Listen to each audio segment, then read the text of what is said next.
আজকে আমরা এসেছি চাঁপাইনবাবগঞ্জে, আমের রাজধানী চাঁপাইনবাবগঞ্জ। ঐতিহাসিক ও ভূগোলবিদগণ রাজশাহী, চাঁপাইনবাবগঞ্জ, নওগাঁ, নাটোর, বগুড়া, রংপুর, দিনাজপুর এবং পশ্চিমবঙ্গের মালদহ ও মুর্শিদাবাদের কিছু অংশ এবং দার্জিলিং ও কোচবিহার সহ গঠিত সমগ্র অঞ্চলকে বরেন্দ্র এলাকা হিসেবে বর্ণনা করেছেন। এই এলাকাকে বাংলাদেশের সবচেয়ে প্রাচীন অঞ্চল বলে মনে করার আরেকটি কারণ হচ্ছে বরেন্দ্র অঞ্চলেই সবচেয়ে প্রাচীন পুরাকীর্তি ও প্রত্নবস্তুর সন্ধান পাওয়া গেছে। আর বরেন্দ্রভূমির ইতিহাসের সঙ্গে চাঁপাইনবাবগঞ্জ অঞ্চলের ইতিহাস জড়িত। একসময় উত্তরবঙ্গের সিংহভাগ এলাকা পুন্ড্রবর্ধনের অন্তর্ভুক্ত ছিল। ধারণা করা হয় এই পুন্ড্রবর্ধনই পরবর্তীতে গৌড় নামে পরিচিত হয়ে ওঠে। পর্যটক ইবনে বতুতার বিবরণী থেকে জানা যায় যে এই শহর গঙ্গা ও করতোয়া নদীদ্বয়ের মধ্যে কোনো স্থানে অবস্থিত ছিল। অবশ্য গৌড় রাজ্য সম্পর্কে কিংবদন্তির অন্ত নেই। ত্রয়োদশ-চতুর্দশ শতকে জৈনদের গ্রন্থে প্রদত্ত বর্ণনা থেকে জানা যায় যে মালদহ জেলার লক্ষণাবতী গৌড়ের অন্তর্ভুক্ত ছিল।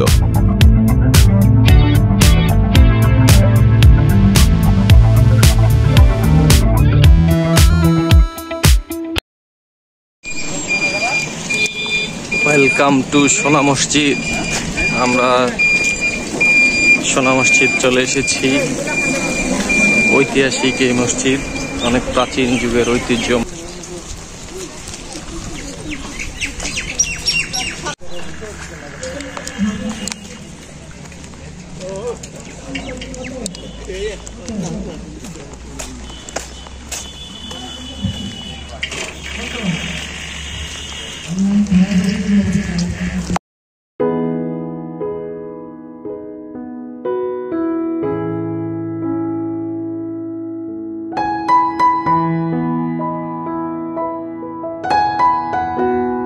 ছোট সোনা মসজিদ বাংলাদেশের অন্যতম প্রাচীন মসজিদ, যা চাঁপাইনবাবগঞ্জ জেলার শিবগঞ্জ থানায় অবস্থিত।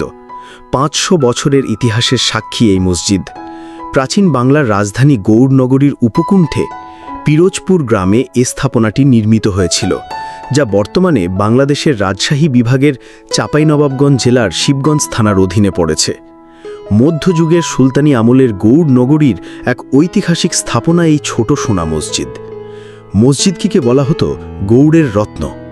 মসজিদের বাইরের দিকে সোনালি রঙের আস্তরণ ছিল। সূর্যের আলো পড়লেই তা সোনার মতো ঝলমল করে উঠত। এই জন্যই এর নাম হয়ে যায় সোনা মসজিদ। তবে অযত্নে সোনা মসজিদের সেই সোনালি রং এখন আর নেই, এখন তামাটে রঙে পরিণত হয়েছে। ছোট সোনা মসজিদের ইতিহাস ও নির্মাণ শৈলী। মধ্যযুগে বাংলার স্বাধীন সুলতান আলাউদ্দিন হুসেন শাহের রাজত্বকালে 1493 থেকে 1519 খ্রিস্টাব্দে নির্মিত হয় সোনা মসজিদ। নির্মাতা হিসেবে ওয়ালি মুহাম্মদের নাম পাওয়া যায়। মসজিদের মাঝের দরজার উপর প্রাপ্ত এক শিলালিপি থেকে এই তথ্য জানা যায়। তবে লিপির তারিখের অংশটুকু ভেঙে যাওয়ায় নির্মাণকাল জানা যায়নি। মসজিদটি মুসলিম স্থাপত্যের অন্যতম নিদর্শন। এটি হুসেন শাহী স্থাপত্য রীতিতে তৈরি। দুপাশের প্রতি অংশে আছে 6টি করে গোলাকার গম্বুজ। এই 12টির পাশাপাশি চৌচালা গম্বুজ আছে 3টি।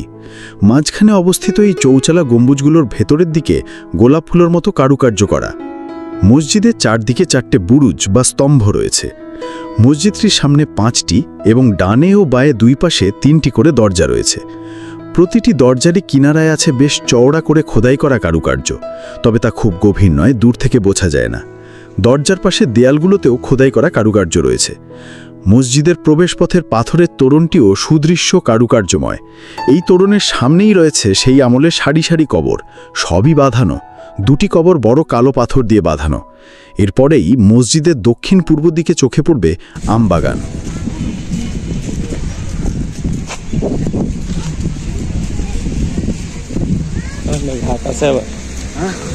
ঘাট আছে, ওটা কি ইন্ডিয়া নাকি?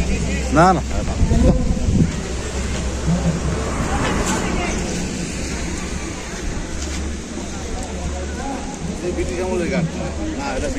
না এটা নতুন।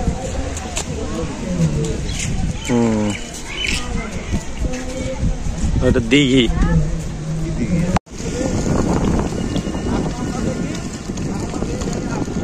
আমরা সকালে রাজশাহী থেকে বাসে রওনা দেই। চাঁপাইনবাবগঞ্জের সোনা মসজিদ বাসস্টপে এসে পৌঁছাই বেলা 11:30। দিন সোনা মসজিদটি পরিদর্শন করি। আমাদের পরবর্তী গন্তব্য সোনা মসজিদ 0 পয়েন্ট, বাংলাদেশ ভারত বর্ডার যেখানে রয়েছে। সেখানে আমার এক বন্ধু থাকে। আমরা তার সাথে দেখা করার উদ্দেশ্যে রওনা দিই ভ্যানে করে।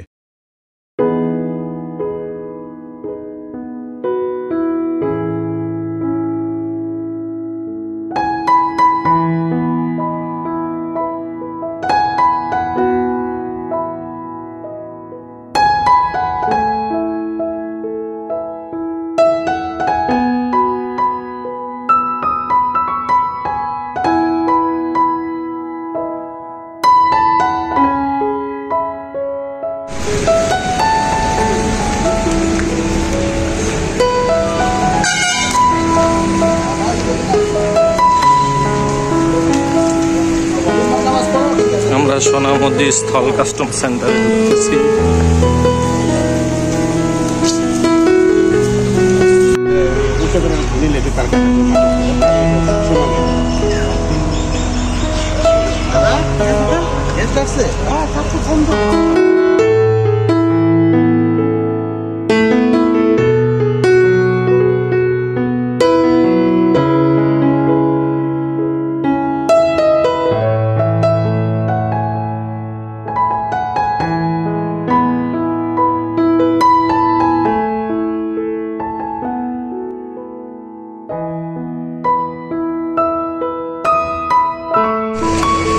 এই যে এই পাশটা হচ্ছে ইন্ডিয়া।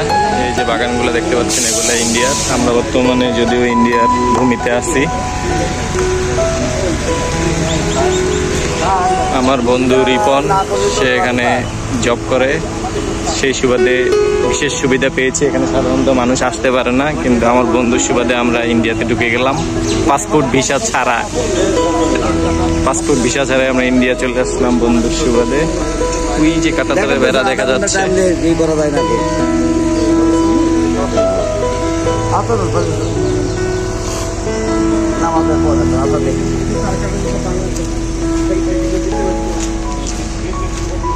এই যে পাথরবাহী ট্রাকগুলা পাথর আনলোড করে আবার ইন্ডিয়াতে ঢুকে যাচ্ছে, ইন্ডিয়ার পাথরগুলা।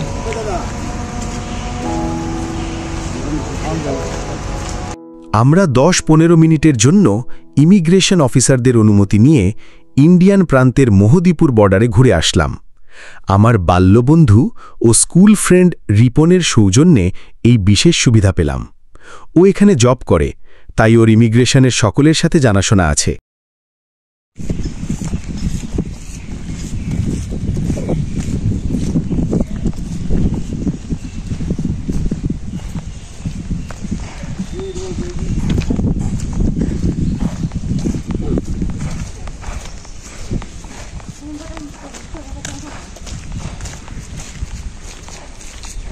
আমরা একবারে স্থলবন্দরের ভিতরে ঢুকে গিয়েছি, যেখানে দেখতে পাচ্ছেন ইন্ডিয়ান মাল নিয়ে এসে অপেক্ষা করছে খালাসের অপেক্ষায়। স্কেল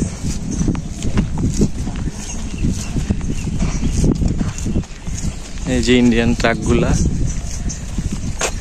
মাল নিয়ে বাংলাদেশে ঢুকেছে, অপেক্ষা করছে কাস্টমসের খালাস করার পরে তারা আবার ইন্ডিয়া চলে যাবে।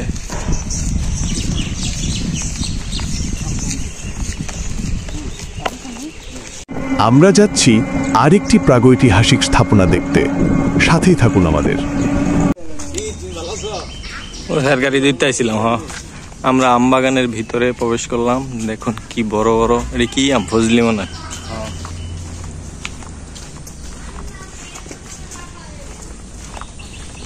মাশাআল্লাহ সুবহানাল্লাহ, কত সুন্দর সুন্দর বড় আম, বিশাল বিস্তৃত আমবাগান। চাপাই ঢোকার পর থেকে যে আমবাগান শুরু হয়েছে তার কোনো শেষ নেই আর।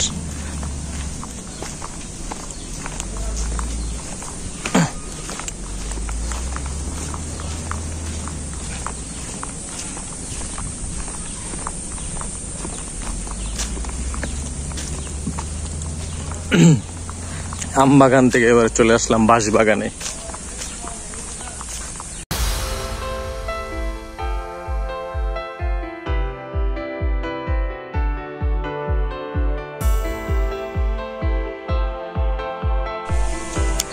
আমরা প্রাচীন একটি প্রত্নতত্ত্ব অধিদপ্তর এর আন্ডারে একটি জায়গায় চলে আসলাম।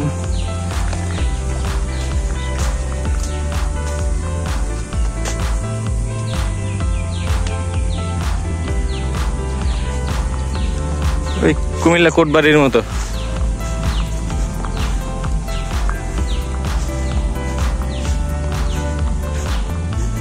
অত্যন্ত সুন্দর একটি জায়গায় চলে আসলাম। প্রাচীন কীর্তি। এটা কি রিভান? এটা কি জায়গার নাম কি? হ্যাঁ, 40 গড়। আমরা সোনা মসজিদের পাশেই এই প্রাচীন নিদর্শন দেখতে চলে আসলাম। এই জায়গাটা 40 ঘর নামে পরিচিত। 40 ঘর।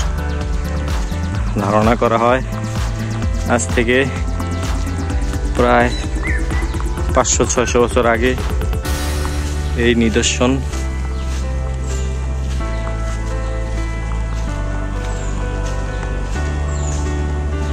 আমার দুই বন্ধু রিপন আর আরেক বন্ধু আমার সারোয়ার বন্ধু। ঐতিহাসিক 40 ঘর চাঁপাইনবাবগঞ্জের শিবপুর উপজেলায় এই ঐতিহাসিক স্থাপনাটি অবস্থিত। এটি মূলত প্রাগৈতিহাসিক মুসলিম স্থাপনা দারসবাড়ি মাদ্রাসা। এখান থেকে খানিকটা সামনে গেলে দেখা মিলবে দারসবাড়ি মসজিদ। আমরা কিছুক্ষণ এখানে থেকে উপলব্ধি করার চেষ্টা করব কালের বিবর্তনে হারিয়ে যাওয়া এই প্রাগৈতিহাসিক স্থাপনাটি। আম বাগানে ঢুকে কাঁঠালের দেখা পেয়ে গেলাম।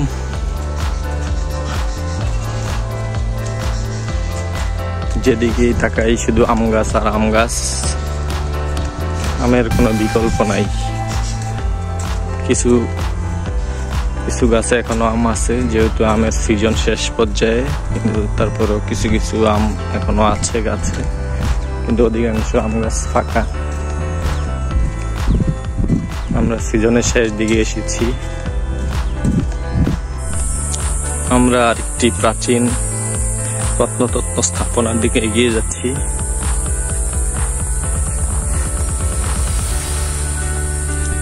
একটি দিঘি।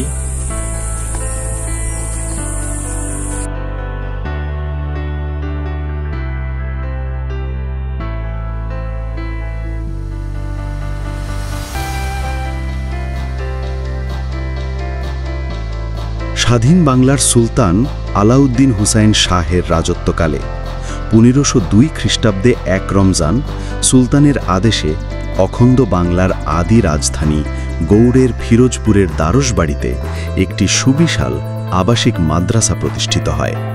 মাদ্রাসাটি পাঠক্রম ও অন্যান্য দিক বিবেচনায় ছিল একটি আধুনিক বিশ্ববিদ্যালয় তুল্য। বাংলাদেশে সন্ধানপ্রাপ্ত সর্বপ্রাচীন বিশ্ববিদ্যালয় হল এই দারসবাড়ি। বিভিন্ন জনপদ থেকে শিক্ষার্থী শিক্ষার জন্য এই বিশ্ববিদ্যালয়ে সমবেত হতেন। এখানেই প্রথম সিহাহ সিত্তা সমন্বিত পাঠ্যক্রমের সূচনা হয়। এখানেই মোহাম্মদ বিন ইয়াজদান বাখশ নামের একজন বুজুর্গ আলিম নিজ হাতে বুখারী শরীফ লিপিবদ্ধ করেন এবং তিনি এই বিশ্ববিদ্যালয়ের বিশাল গ্রন্থাগার গড়ে তোলেন।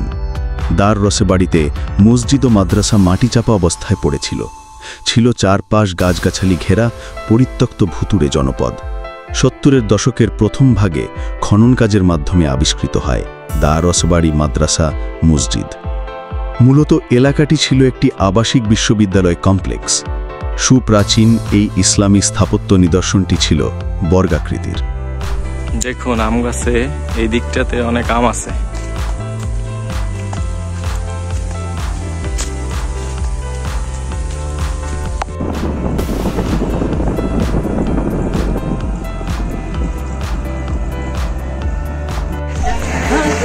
Tohakana yang tiada.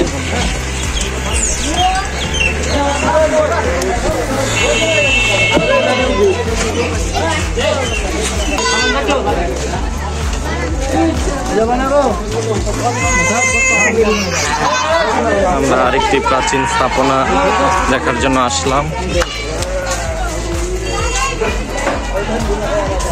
এটা কি তাহখানা? জায়গার নাম হচ্ছে তাওখানা।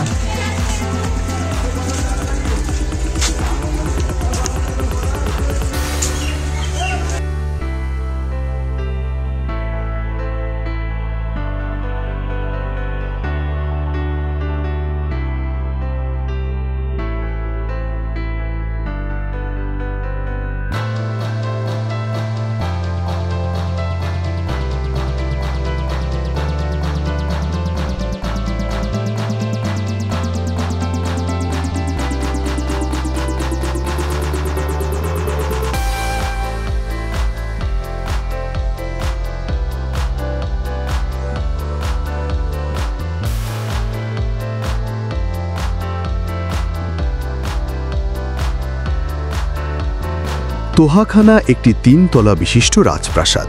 তোহাখানা ফার্সি শব্দ, যার আভিধানিক অর্থ ঠান্ডা ভবন বা প্রাসাদ। গৌড় লখনৌতি ফিরোজপুর এলাকায় বড় পুকুরের পশ্চিম পাড়ে অবস্থিত ভবন কাঠামোটি ঐতিহ্যগতভাবে তোহাখানা নামে পরিচিত। চাঁপাইনবাবগঞ্জ থেকে প্রায় 35 কিলোমিটার দূরত্বে অবস্থিত শিবগঞ্জ উপজেলার শাহবাজপুর ইউনিয়নে ঐতিহ্যবাহী তোহাখানা কমপ্লেক্স বা তোহাখানা অবস্থিত।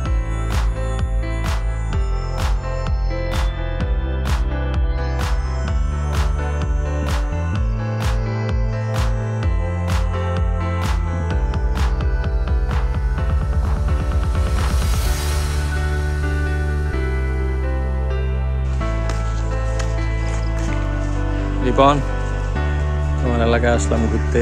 তুমি আমাদেরকে সারাদিন সময় দিলে জন্য অসংখ্য ধন্যবাদ। আমার বন্ধু, আমার বাল্যকালের বন্ধু, স্কুল ফ্রেন্ড, সে এখানে কাজের সুবাদে এখানে থাকে আসতে প্রায় 1 যুগের উপরে। তো প্রতি বছরই বলি আসবো, ওর এখানে আসা হয় না, এবার আসা হয়েই গেল অবশেষে। বঙ্গ সুলতান শাহ সুজা তার মুর্শেদ সৈয়দ নেয়ামত উল্লাহের উদ্দেশ্যে শীতকালীন বাসের জন্য ফিরোজপুরে তাপ নিয়ন্ত্রণ ইমারত হিসেবে এই ভবনটি নির্মাণ করেছিলেন। সময়ে সময়ে শাহ সুজাও এখানে এসে বসবাস করতেন।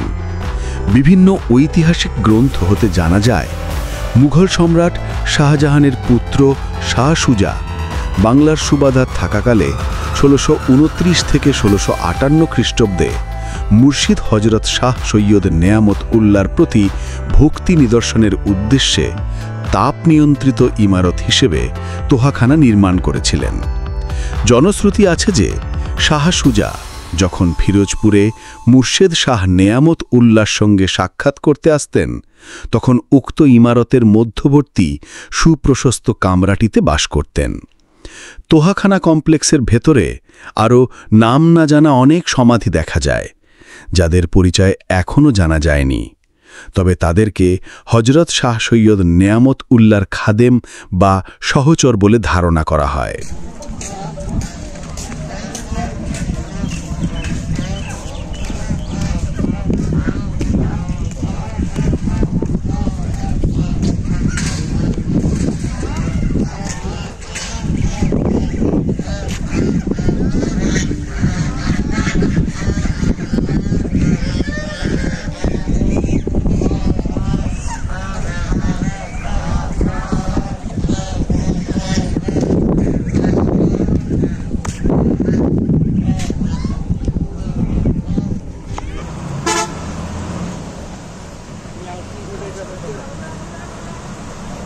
রাজশাহীর চারঘাট ও বাঘায় অনেক আমের বাগান থাকলেও আম বাগানের আসল মজা পেতে হলে আপনাকে যেতে হবে চাঁপাইনবাবগঞ্জে। চাঁপাইনবাবগঞ্জ জেলা সদর থেকে 23 কিলোমিটার দূরে শিবগঞ্জ উপজেলায় কানসাট বাজারের অবস্থান। সোনা মসজিদ স্থলবন্দর সড়কে অবস্থানের কারণে এই এলাকায় ব্যবসায়ীদের আনাগোনা থাকে সব সময়। আমের মৌসুমে এই বাজারের যেদিক চোখ যায় সেদিকেই শুধু আম আর আম। জেলার বিভিন্ন উপজেলা থেকে এখানে আম নিয়ে হাজির হন ব্যবসায়ীরা। দেশের বিভিন্ন প্রান্তের ব্যবসায়ীরাও আম কেনার জন্য হাজির হন এখানে। কানসাটের এই বাজার থেকে প্রতিদিন দেশের বিভিন্ন প্রান্তে যাচ্ছে শতাধিক ট্রাক আম। প্রতিদিন গড়ে 4 কোটি টাকার আম কেনাবেচা হয় কানসাটে। কানসাট শুধু দেশের সবচেয়ে বড় বাজারই নয়, এটি এশিয়ার দ্বিতীয় বৃহত্তম আম বাজারও। ছোট বড় মিলিয়ে এখানে প্রায় 250 আড়ত বসে আম বেচাকেনা করার জন্য। শুধু চাঁপাইনবাবগঞ্জই নয়, রাজধানী ঢাকা, বন্দরনগরী চট্টগ্রাম সহ দেশের অন্যান্য এলাকার আড়তদাররা এখানে আসেন আম কিনতে। সড়ক যোগাযোগ ভালো এবং ব্যবসায়ীদের অন্য কোনো ঝামেলা পোহাতে হয় না বলে সবার পছন্দের বাজার এখন কানসাট। আমের ভরা মৌসুমে প্রতিদিন 100-র বেশি ট্রাক এখান থেকে আম কিনে নিয়ে যান দেশের বিভিন্ন প্রান্তের ব্যবসায়ীরা। আপনি যখন এই বাজারে দাঁড়াবেন তখন আপনার মনে হবে লাখ লাখ আমের মাঝখানে আপনি দাঁড়িয়ে আছেন। বিভিন্ন প্রজাতির আম পাবেন এখানে, দামেও অনেক সস্তা। টোটাল 3 কার্টন আম কেনা হলো, 3 জাতের রূপালী, বাড়িবুক আর হচ্ছে নকলা। এগুলো এখন কুরিয়ারে পাঠিয়ে দেওয়া হবে। সারাদিনের ঘোরাঘুরি শেষে প্রায় সন্ধ্যা গড়িয়ে এসেছে। আমাদের ফেরার পালা এখন। আমার বন্ধু রিপন এখন আমাদেরকে নিয়ে যাচ্ছে শিবগঞ্জ বাজারে, শিবগঞ্জের বিখ্যাত মিষ্টি আদি চমচম খাওয়াতে। আদি চমচমের স্বাদ উপভোগ করে আমরা চাঁপাইনবাবগঞ্জের উদ্দেশ্যে রওনা দিব এবং চাঁপাইনবাবগঞ্জ থেকে বাস ধরে সোজা চলে যাব রাজশাহীতে। রাজশাহী থেকে রাত 11টা 20 মিনিটের ধূমকেতু এক্সপ্রেস ট্রেন ধরে ফিরে যাব ঢাকা ইনশাআল্লাহ।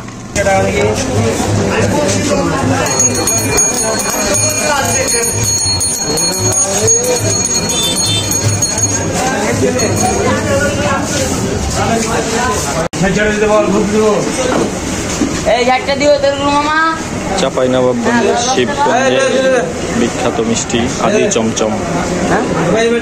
দেখুন মিষ্টির আইটেমগুলো।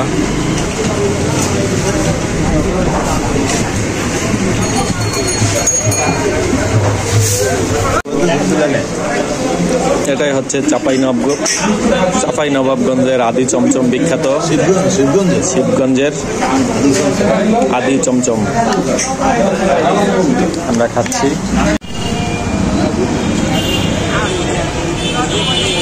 এই মুহূর্তে আমরা আছি বিশ্ব রোড মোড়, চাঁপাইনবাবগঞ্জ। আমরা একটি জায়গায় বসে অপেক্ষা করছি। এখান থেকে আমাদের বাস 8টা 50-এ। আমরা চলে যাব রাজশাহী। চাঁপাইনবাবগঞ্জ থেকে রাজশাহী চলে যাব। তো অপেক্ষা করতেছি, আমাদের বাস ছাড়ার আরও 15-20 মিনিট বাকি আছে, এই জন্য।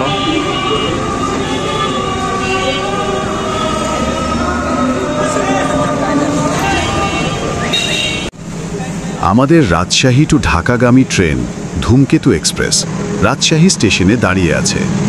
এটি ছাড়ার সময় রাত 11টা 20 মিনিটে এবং ঢাকা গিয়ে পৌঁছাবে ভোর 4টে 40 মিনিটে।